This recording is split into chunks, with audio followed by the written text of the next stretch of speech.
ज्या महापुरुषांनी महाराष्ट्रासाठी एक स्वप्न बघितलं होतं की सर्व जाती धर्म आदरणीय एकत्र येऊन संघर्ष होता. माननीय जरांगे पाटलांना विनंती करतो की आपण समोर मंचाकडे यायचं. सुनील लोकोटकर आपण दादांना घेऊन समोर यायचंय.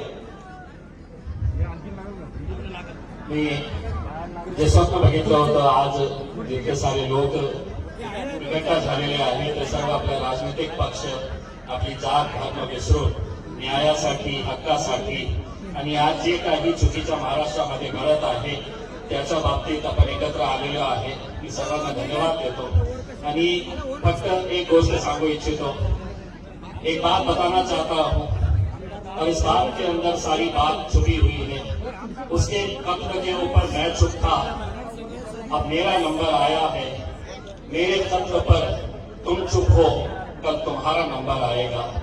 इसीलिए हम सबको मिलकर एक आवाज के साथ आवाज लगानी है. हमें हाथ से हाथ जुड़ाकर ये एक संदेश देना है कि यहाँ पर संतोष देशमुख की जिस तरीके से निर्मम हत्या की गई है, शायद उसे देखकर शैतान और हैवान भी शर्मा जाए कि एक इंसान को किस तरीके से मार सकता है.